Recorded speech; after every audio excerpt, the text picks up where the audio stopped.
The Queer Companion. Kishan and Gulab left their village together and headed towards the town.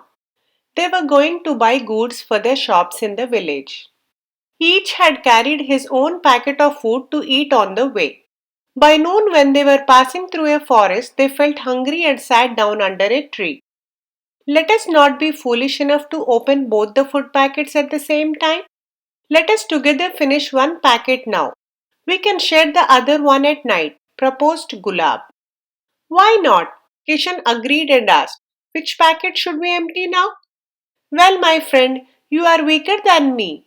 If we finish your packet now, you will feel light while walking, said Gulab. Thank you for your consideration, said Kishan as he opened his packet. Both partook of the food, which was quite delicious. After an hour's rest, they resumed their journey. They should have reached the town in the evening, but Gulab claimed that he knew a shortcut. Kishan followed him only to realize soon that they had lost their way in the forest. It was a moonlit night. Feeling hungry, both sat down on a slab of stone. Now it was Gulab's turn to open his food packet. He opened it all right, but instead of offering a share to Kishan, he began to eat the stuff alone with a great concentration. Kishan coughed and came closer in order to remind Gulab that he was starving. But Gulab took no notice of him. My friend, should you not pass on a portion of your food to me? Kishan at last reminded Gulab. Why? Gulab asked bluntly. Well, I let you share my food in the morning, didn't I? Asked Kishan. You did. That was wise of you. You could walk easily because you had no surplus food to carry. Now you should realize that I, being fatter and stronger, my need is greater than yours.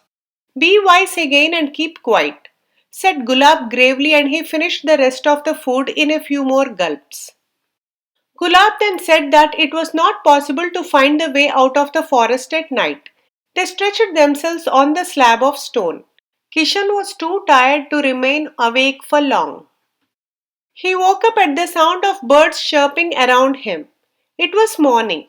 Gulab was not to be found. Neither was to be found his own bag containing all his money which he had kept under his head. Kishan sighed sadly when he understood that he had been deceived and robbed by his companion. With all the money gone, there was no use going to the town. He had no desire to return home either to narrate his misery to his family. He wandered in the forest sighing from time to time. But whenever he sighed, he felt as though behind him someone else was sighing too. He looked over his shoulder and saw a stranger in tattered robes, looking like an apparition following him.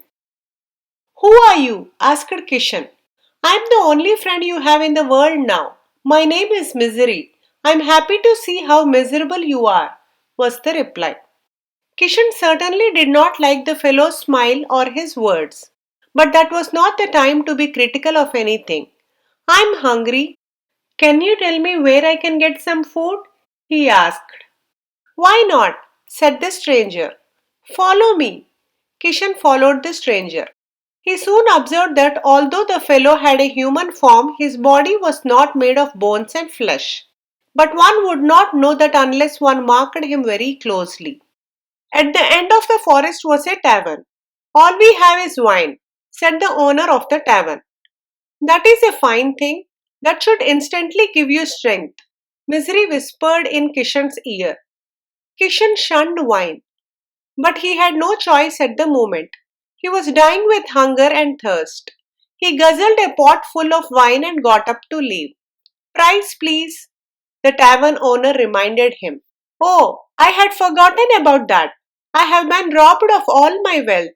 Later, when my condition improves, I will pay what I owe you, promised Kishan. I have been running my shop for 20 years and I know all kinds of cheats, growled the tavern owner, and he caught Kishan by his hand. Why don't you give away your turban to the fellow? Counseled Misery. Yes, yes, that is what I should do, said Kishan. He took out his turban, which was made of nice new linen, and gave it to the tavern owner and satisfied him. He wandered in the forest throughout the day, dazed and sad. Misery followed him wherever he went. When he wept, Misery too wept and muttered, "How nice it is to weep." By evening, Kishan felt hungry again.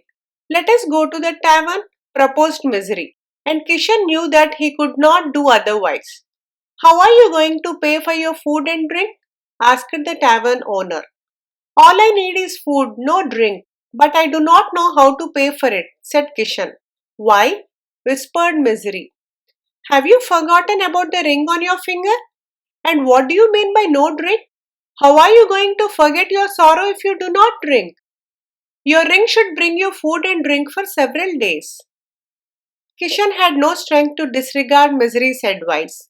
He bargained over his ring and the tavern owner agreed to supply him food and drink for 5 days in exchange for the ring. During the 5 days, Kishan was growing more and more addicted to drink, but Misery was always by his side to encourage him in the habit. Kishan knew that he was growing more and more miserable, but he did not know what to do. At the end of the 5 days, the tavern owner refused to serve Kishan. But Misery counseled Kishan, "Have you forgotten that you have a gold plated tooth? Why don't you knock it off?" Kishan did as advised. The little gold from his tooth fetched him food and drink for 3 more days. "Indeed, there is nothing more left with you," said Misery. Then he whispered, "Follow me, we can steal something from the nearest village." Kishan was most unwilling to follow Misery, but he had to do as directed by the creature when he could not bear the pang of hunger any more. He stole a few utensils from a farmer's house and paid for his food and drink for a period of 2 more days. But he felt utterly degraded. His heart was full of disgust for himself as well as his companion Misery. "Do not worry. I know of a secret hole in which lie 3 or 4 bricks of gold. Come, let us dig them out," said Misery. "With me by your side, you shall finish using them in no time," he assured Kishan further. Soon they were near the hole. Misery directed Kishan to lift a boulder and enter the hole. Kishan went in and found 4 gold bricks. He hurled them out one by one. "Is there anything more inside?" asked Misery. "I am not sure. Why don't you come in?" said Kishan. Misery hopped down into the hole. As soon as he did so, Kishan jumped out and rolled the boulder into the mouth of the hole. Misery remained locked inside the hole. Kishan packed the gold bricks in a part of his cloth and proceeded to the town. Next week, he returned to his village carrying cartloads of goods for his shop. The members of his family and his friends were passing through days of agony. All were happy to see him back. Only man to draw a long face was Gulab. Kishan soon built a nice house and threw a sumptuous feast to the villagers. After the feast was over, Gulab met him and apologized for his conduct and asked him how he got so much wealth. Kishan told him all about Misery and how he got rid of the creature. Gulab entered the forest the same night. Following Kishan's description, he found out the boulder and removed it from the mouth of the hole. "Come out, Misery. You are now free to return to your friend Kishan," said Gulab. "Friend?" shrieked Misery after he emerged from the hole. "Do you call a fellow who shuts you up in a hole your friend? If I have any friend, it is you. You are my savior. I love you and I will never leave you." "Please leave me!" screamed Gulab, and he began to run. But when he reached home, he found Misery standing behind him with a smile. "I will never leave you," assured Misery. And no doubt he was true to his word, for Gulab was seen completely ruined within a few months.